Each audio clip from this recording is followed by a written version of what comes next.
Hello, people. We are here to just talk to Holger, Reproducible Buster, Bullseye Bookworm, where we come from and where we are going. Holger is a brand new Debian user since over 25 years. So he will talk for us an update from reproducible builds of Debian. Thanks, Holger. Say hi for Hey, everyone. hello DebConf. Glad to see you, or sad to not really see you. It's fun to be here. I'm in a bit funny space with lots of light and fire. And yeah, I hope you enjoy the talk. I will not be here for the pre-recording later because, well, there's fire and stuff. I'll be there after Wagon will give a talk on Saturday at 12:30 p.m. Mid during day UTC day. I'll be there for the Q&A. Then see you then. Enjoy the talk, and thank you all for contributing to Debian. Thank you. Bye.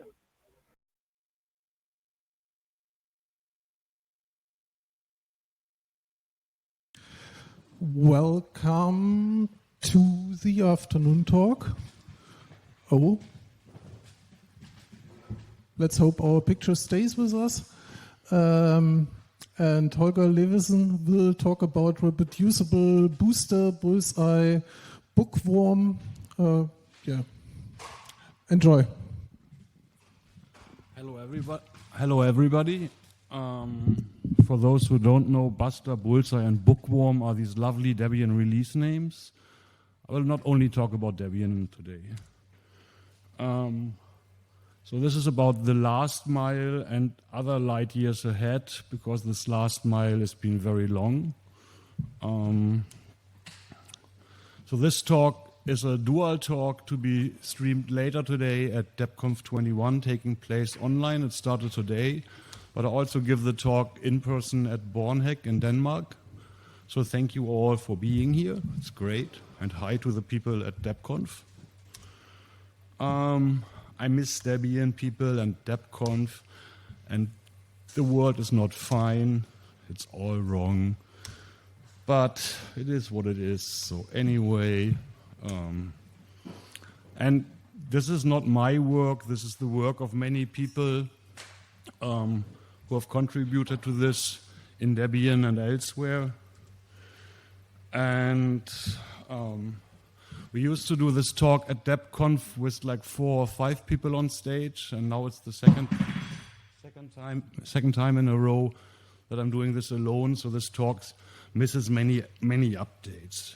Like Diffoscope, our main tool, has seen over 50 releases in the last 2 years, and I'll just mention it in here.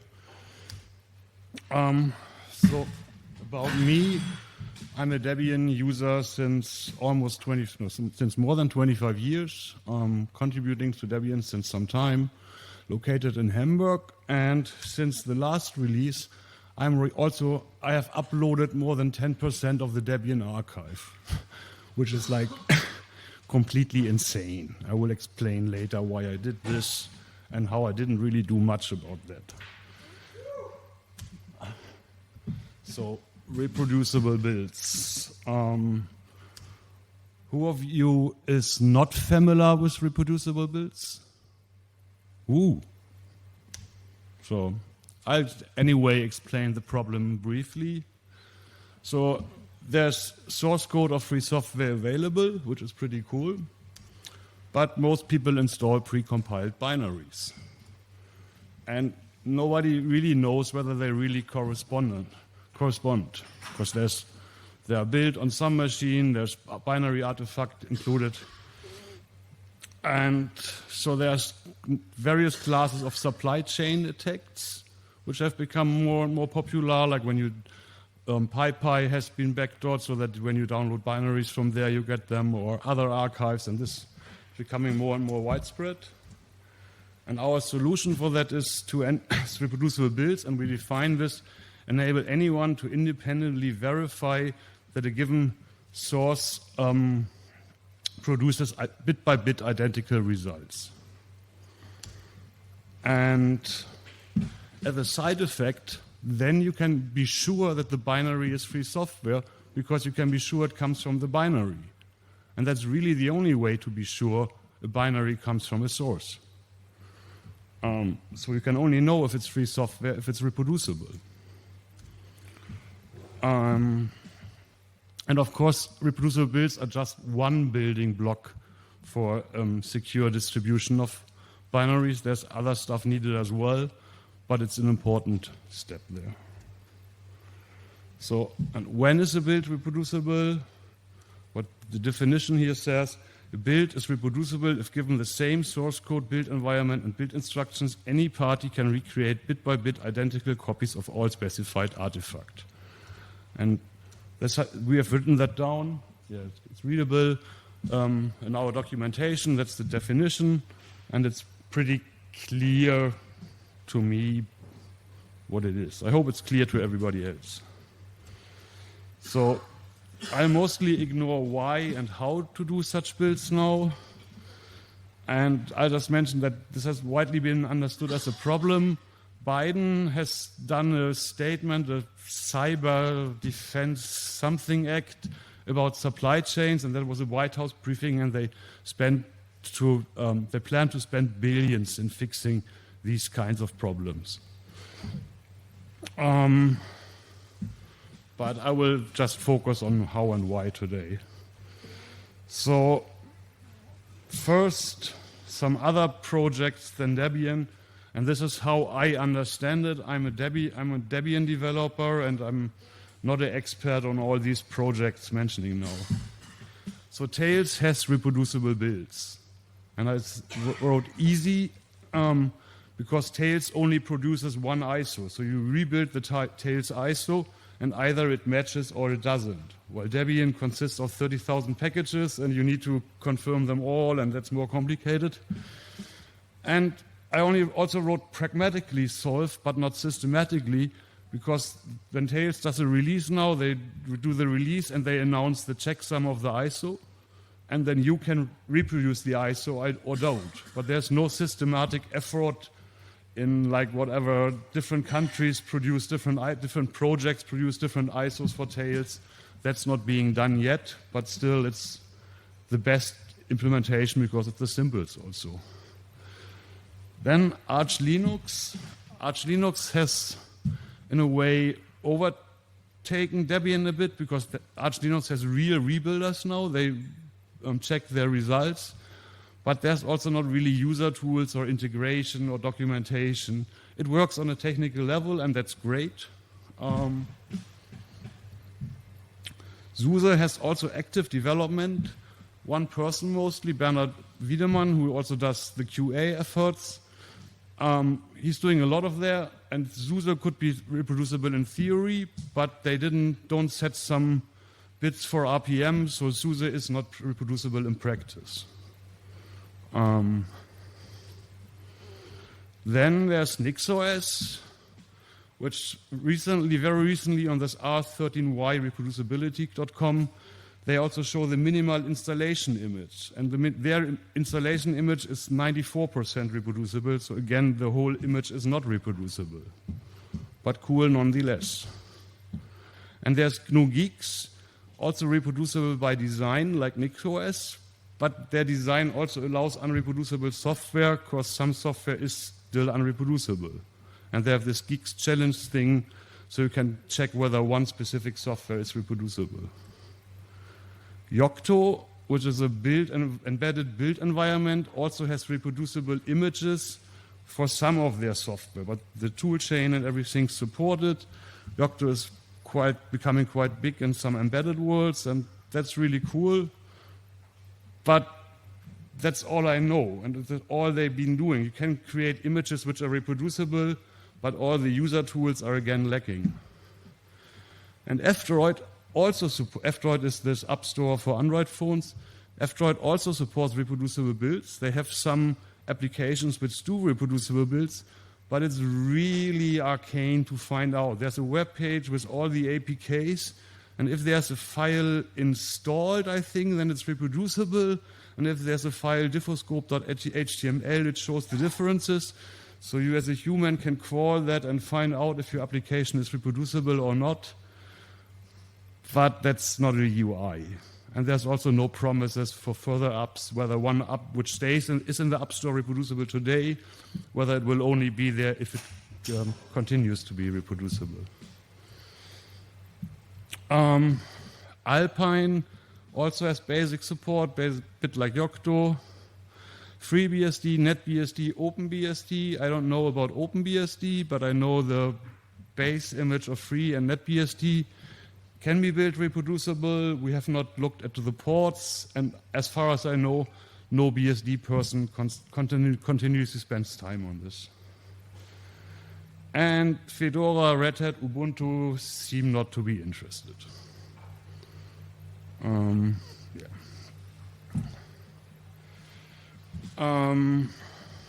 So many projects support reproducible builds, but it's really unclear what it means for a user, how user can benefit, how users can see it, and be confident. And a kind of different approach is something KPC YRD, which is his nick, started last week, I think. He made a project on GitHub. I probably didn't backdoor this, which is just a fine manual, where he describes a simple Hello World program written in Rust, how to review the source code, the compiler, and then he reproduces the ELF binary, reproduces a Docker image, and an Arch Linux package. And he says he didn't backdoor them, and you can check whether it's true. It's a nice effort, and it shows that it's not enough to have just the binary reproducible, but also the whole package, the system you install, the image. And then there's another project from Bernhard Wiedemann, the unreproducible package, which contains some examples how a package is made unreproducible. So what pitfalls you can introduce, which you should not do, because it's much easier to show problems than to show the absence of problems. So now to Debian, which I'll start with my wishes or goals for DebConf 20 last year. And we had the problem of CI builds versus rebuilds. CI builds is just where we take the source code and do many variations, as many as possible, and hope that the package is still reproducible. That's nice to find problems, but we don't test whether we can actually rebuild what Debian distributes on the FTP servers. Then we had some issues with build info files. Build info files contain the instructions, the hashes of the source code, the depends which are needed to the build depends, and the resulting artifacts. And I'll come to that in this moment. And then we also had thousands of packages in Debian without build info files. That was why I did those 3,000 uploads. And we had a script, or have a script, debrebuild, which had some problems, and we had other issues. And back then I said how to use reproducible builds and user interfaces are not even on my radar anymore. That was the status last year, and I'll now explain where we got there. So the status of these wishes today, there's some progress with the rebuilders. Debian build info files got better. This thousands uploads has happened. Deep rebuild was mostly or partly addressed, but we made huge infrastructure progress, and there's always other issues. Then first I want to repeat my frustration from 2019, or actually 2019, all the previous years, because I have given many times the warning the next Debian release will not be reproducible. So last year I said Stretch could have been reproducible but wasn't in practice. Buster, we missed it, and Bullseye, we'll probably also miss it again. And so this year, Bullseye, we almost made it. And for Bookworm, the next release in 2 years, I hope we'll have some meaningful reproducibility. Because we can reproduce like many packages, but if there's always some, it doesn't really help. So what first about the CI versus rebuild issue? So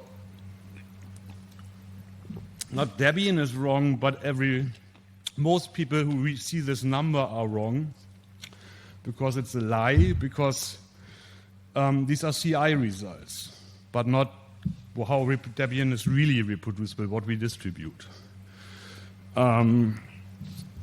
So we only have builders, but not rebuilders. And we need to rebuild Debian and compare this to get the number. This is what Arch Linux is already doing and Debian is not doing yet. And up until very recently, we had two main blockers for this.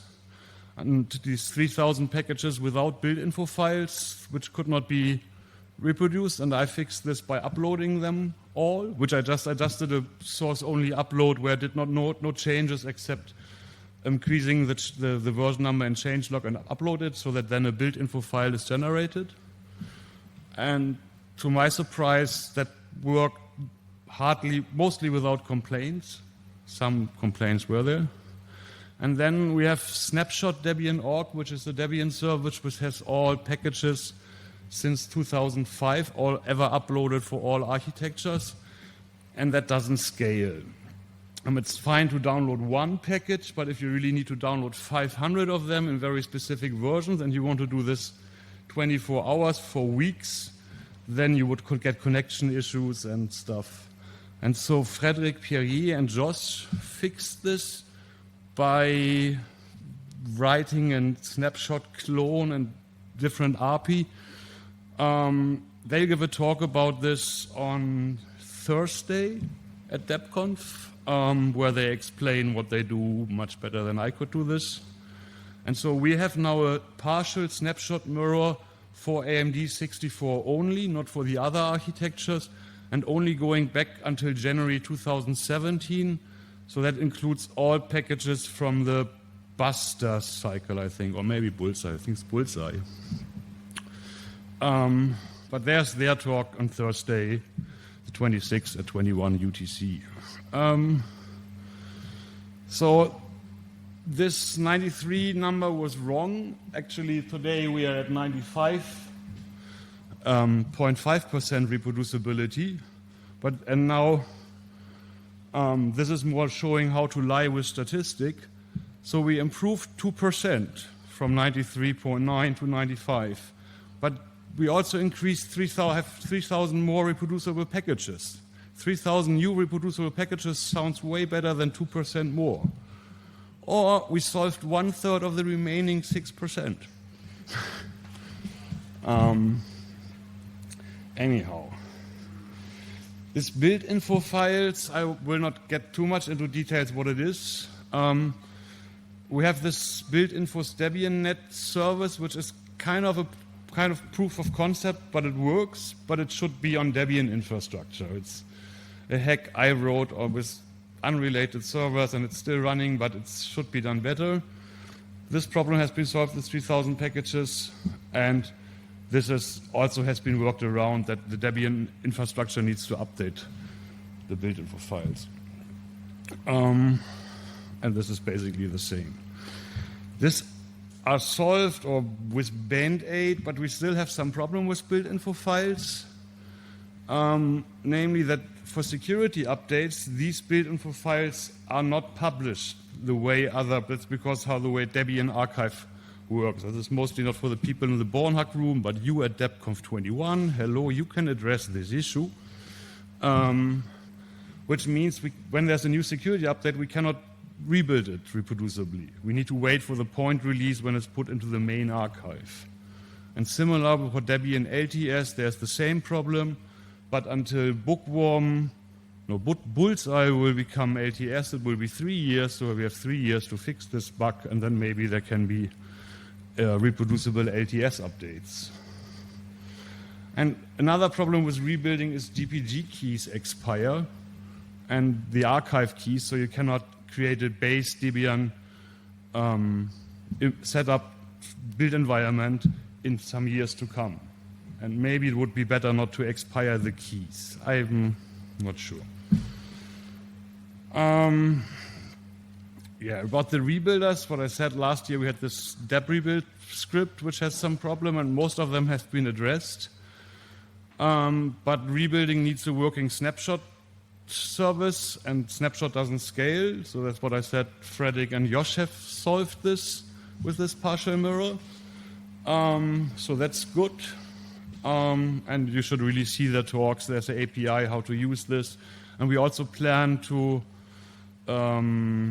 increase this, not only have AMD 64, but also soon ARM 64 and probably ARM HF. But we don't have the resources yet for all 11 Debian architectures. So what we really want is to make snapshot Debian org scale or work. But as long as this doesn't happen, and because that's a much bigger problem, we kind of are happy that we have this workaround for AMD 64.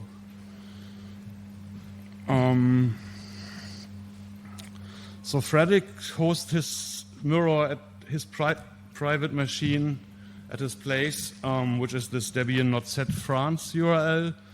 We'll soon have a mirror of that mirror hosted at the Oregon State University Open Source Labs. And then we can set up rebuilders and hammer this service. And you can use it all already.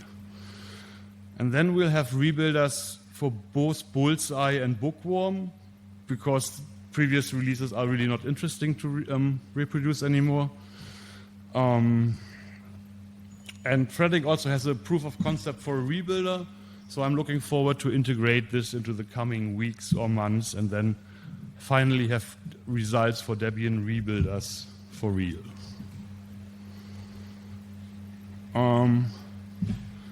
And the last part is the meaningful reproducibility of Debian. Finally, since a week or something, all 21 essential source packages are reproducible. Yay, this is really something new and something small. But then if you go to the required set, it's only 26 of 29. And the two unreproducible packages are GCC 10 apt and GCC 9, I think. So, and everybody needs them. So unless we don't fix this, there will be always something, and quite important part of this something, which is not reproducible. Of the most installed packages, there's 50 which are not reproducible. Out of the GNOME package set, it's only 28. So it's a bit better, but you need to have, it's still not enough. And then also the Debian installer images are not reproducible. I think we have patches for all problems, and now that the Bullseye Bookworm, these names. The Bookworm development cycle has started. We can hopefully get these patches integrated. And the last bit is Debian live images are not reproducible. We also need to work on this. So there's also the problem that Debian live images need a new maintainer. That's a problem with the Debian live images. But I think that's a good goal to have for Bookworm, to have those images reproducible. Because we will not get these 95 or 96, but we can hopefully make a minimal Debian image which is reproducible. Eventually. And eventually we also want up to warm when there's a non-reproducible package to be installed. I think this bug has a patch even, so that could be done today. What is this? I just wanted to remove. It's still true. We have last release cycle, the testing team, release team introduced that a package can only migrate to testing if the build happened on the Debian build and not at the maintainers. And we were very happy that they implemented this blocking. And at the same time, they brought up the idea of making migration to testing faster if the package is reproducible. We would like that, but this is just a development process detail. That's it. Thank you for being here, for working on reproducible builds.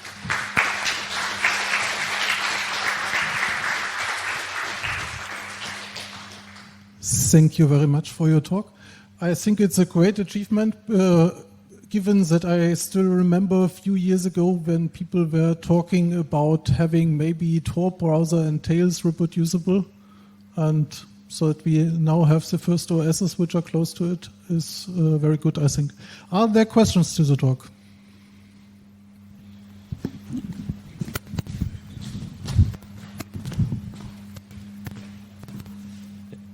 So, do you have, is it the same problems we have in the packages that makes them unreproducible, or are there a million different ways of making them unreproducible?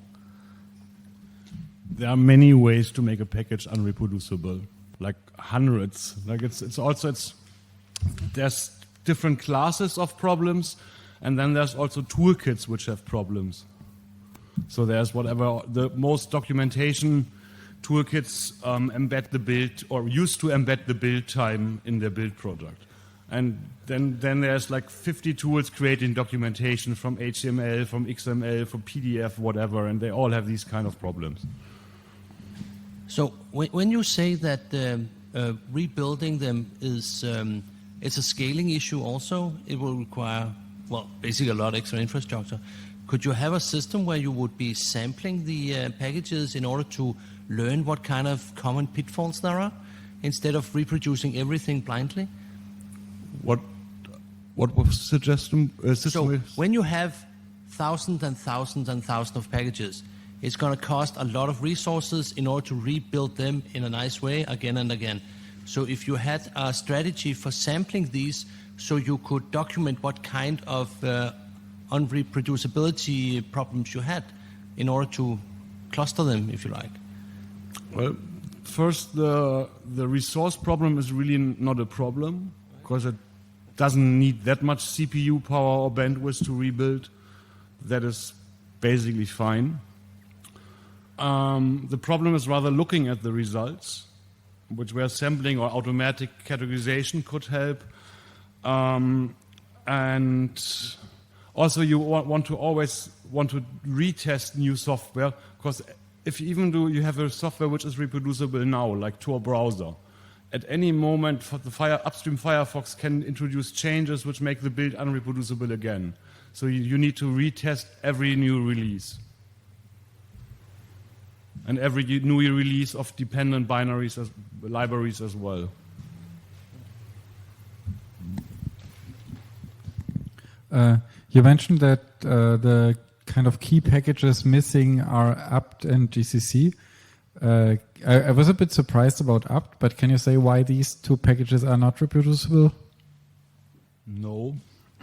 Okay. I can. But I mean, apt is, it's all your responsibility, right? So. Yeah. Mine. No, I don't know what I could. There's build ID. GCC, that is not relevant for us. We have GCC captures build path. That is something. Picture. This is something where GCC embeds the build path, and we solve this by rebuilding in the same path. We still track this issue because we want to support rebuilding in a different path, but this is not the up problem. It's non-deterministic to-do identifiers and documentation generated by Doxygen, probably. What is this?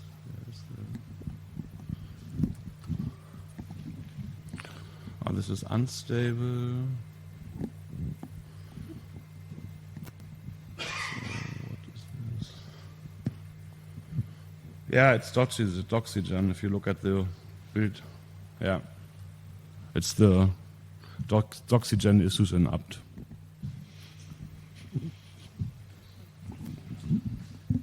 Hi. You mentioned there was a problem with the snapshot server where you couldn't fetch a large quantity of packages that you needed. Is that problem simply a hardware lack of hosting? It's a huge database with, I forgot, 15 terabytes files and 15 terabyte size and 10 million files, and it's not hardware. It's scaling. Yeah, it's scaling. Okay. I understand. And some of the bugs have been addressed, and the others we are working around and trying to fix them really. But it's complicated.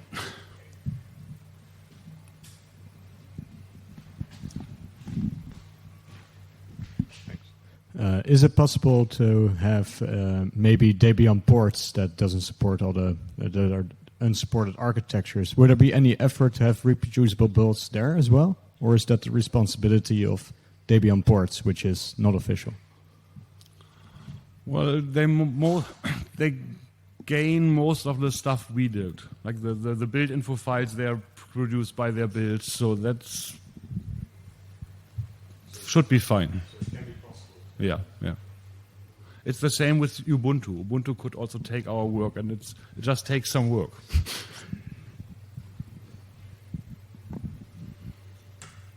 Are there further questions? I don't see. Then let's thank the speaker again.